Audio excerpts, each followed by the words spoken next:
Class 9th के MP board के जितने भी विद्यार्थी यहाँ पर देख लीजिए, 12 दिसंबर के दिन आपका पेपर है। 2 तरह के पेपर आपको समझाऊंगा, अच्छे से समझाऊंगा, शांति से, ताकि आपको अच्छे से समझ में आए, सॉल्यूशन समझ में आए, ताकि बेसिक कॉन्सेप्ट आपका क्लियर भी हो जाएगा। यहाँ से देखिए 64 की जो पावर है वो है माइनस की है 1/2, इसका मान ज्ञात करना है।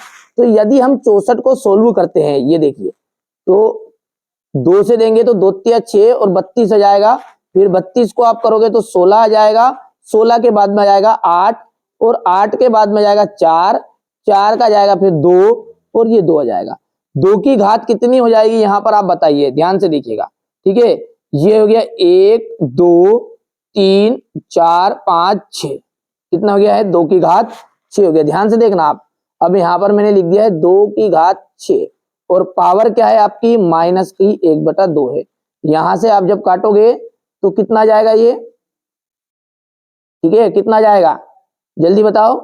तो ये आ जाएगा आपका 2 तिया 6 माइनस का, ठीक है, और माइनस का है तो ये कितना जाएगा 2 चुको 8, तो ये माइनस का 8 आ जाएगा। कितना जाएगा भैया माइनस का 8। और जब माइनस वाली संख्या को आपको प्लस का करना रहता है तो उसे 1 के बटे में ले जाओ, तो ये हो जाएगा आपका माइनस का 8 जो है आंसर 1/8 आ जाएगा। ठीक है, यहां पर x square minus x minus 6 के शून्य ज्ञात करने हैं। तो इसके शून्य क्या है, ऐसी संख्या आपको ढूंढनी है कि जिनका अपन पहाड़ा बोले तो 6 आए, ठीक है, पर उनको दोनों को आपस में जोड़ो तो 2 का पहाड़ा पढ़ो, किसके पहाड़े में आती है 2 तिया 6, तो वो संख्या कौन सी है आपकी 2 और 3 है। ठीक है भैया, 2 और क्या है 3 है। अब बात ये है कि यहां पर हम बड़ी बात करेंगे तो माइनस की चाहिए हमें, तो इसलिए माइनस का हम 3 रखेंगे और प्लस का 2 रखेंगे। इस जब जाके हमारा उत्तर माइनस का 1 आ जाएगा और माइनस का 6 आ जाएगा गुना करोगे। अब इसका उल्टा कर देना आप सोल्व करते समय, प्लस का 2 था तो माइनस का 2 जो है वो आंसर सही है, और माइनस का 3 था तो प्लस का 3 वाला सही रहेगा, ये आंसर। ठीक है, ये जो दोनों जो माइनस रहेंगे, देखिए दोनों प्लस प्लस आपका फर्स्ट वाला है, ठीक है, इसके बाद में पहला प्लस पीछे माइनस, ये आपका सेकेंड वाला रहेगा, और दोनों ही माइनस जो है वो, ठीक है, सॉरी, दोनों माइनस वाले कौन से चतुर्थांश में आएंगे, द्वितीय चतुर्थांश में आ जाएगा। ठीक है, यहां से देखिए यदि एक दर्जन केले का मूल्य 60 रुपये है तो 6 केलो का मूल्य कितना होगा। 1 दर्जन केलो का मूल्य कितना है 60, तो 6 दर्जन केलो का मूल्य, ठीक है, 30 रुपये आ जाएगा। इसको सोल्व करना है आपको, क्योंकि 12 पंजे 60 आ जाएगा, यानी कि 60 का आप भाग दोगे कितना होता है 12 में, तो 12 पंजे 60 और 5 इंटू हो जाएगा 6 के ले रहे हैं तो 30 रुपये आ जाएगा। वे दो कोण जिनका योगफल 180 डिग्री है, कितना डिग्री है 180 डिग्री, उन्हें कहते हैं हम समपूरक कोण। समकोण त्रिभुज में सबसे बड़ी भुजा, समकोण त्रिभुज में जो सबसे बड़ी भुजा है वो क्या है आपकी कर्ण है। क्या है बाबूजी, कर्ण। ठीक है, चलिए आगे बढ़ते हैं और अगला देखते हैं। यहां से रेखिक समीकरण, रेखिक समीकरण ax plus B Y plus C equal 0 का जो आलेख है वो आपका सरल रेखा कहलाएगा। क्या जाएगी सरल रेखा। एक समांतर चतुर्भुज की सम्मुख भुजाएं बराबर होती है।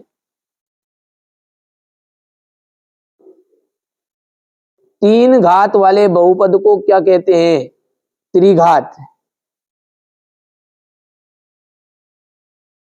तीन घात वाले बहुपदों को क्या कहते हैं, त्रिघात कहते हैं। मूल बिंदु के निर्देशांक, यहां से देखिएगा, मूल बिंदु के निर्देशांक जो है वो आ जाएगा आपका 0,0। भिन्न 1/4 का जो दशमलव रूप है, 1/4 को आप यदि भाग दोगे तो कितना आ जाएगा, यहाँ पर 1/4 को अपन भाग देते, भाग दिया जिसकी 0, दशमलव लगाई फिर 0 बढ़ाई, 4 दूने 8 हो जाएगा, 2 बच जाएगा, 4 पंजे 20, यानी कि आपका जाएगा 0.25। और इसका शून्य ज्ञात करने के लिए क्या करेंगे, बराबर के उधर 0 लिख देंगे। जैसे अपन इसको 0 लिखेंगे 3x + 2 = 0, तो आंसर आ जाएगा आपका x बराबर -2/3। ठीक है, इसके बाद में यहां से देखिए दोनों को जोड़ोगे ना, 45 और 25 को, ठीक है, तो यहाँ पर आंसर आपका आ जाएगा, पहला जो आंसर है वो बन जाएगा आपका 45 और 25 यानी कि 40 और 30 70। ठीक है, 0.70 आ जाएगा ये पहला। और इन दोनों को भाग दीजिएगा, 9 से भाग दोगे तो कितना जाएगा, माइनस का 34 आ जाएगा, ये दूसरा आपका है। 4 से भाग गुना करोगे, 4 पंजे 20 और 4 दूना 8, 8 हो गया, और 8 और 2 का 10 हो गया, तो ये 10 आंसर इसका राइट रहेगा तीसरे वाले का। दोनों को जोड़ो, 5 और 5 10 की 0। ठीक है, यानी कि देखो सब सीधी सी बात है, ये 2.5 है, ये 3.5 है, तो 3 और 2 कितने हो गए, 5 हो गए। सॉरी, आई एम सॉरी, गलती हो गई, यहाँ पर माइनस का है ये, तो यहाँ पर देखिए 3.5 है और 2.5 घटाना है, तो 2.5 में से 1 बचेगा खाली, और क्या बचेगा, तो वो भी माइनस वाला बचना चाहिए, क्योंकि अपनी क्या है यहाँ संख्या किसकी है, माइनस की बड़ी, तो ये माइनस का 1 रहेगा ये।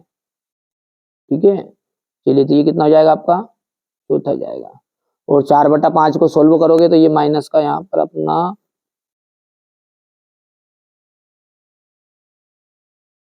ठीक है। इसके बाद में हम यदि आगे करते हैं, 4/5 है तो ये आ जाएगा आपका भागने जिसकी 0 और 5 है 40, ये आपका 5वां हो जाएगा।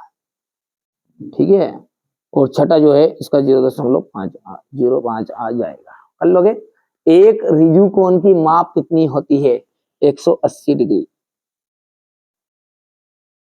करनी 6 करनी 5 को करनी 2 करनी 5 से गुना करके लीजिए तो कितना जाएगा ये 60।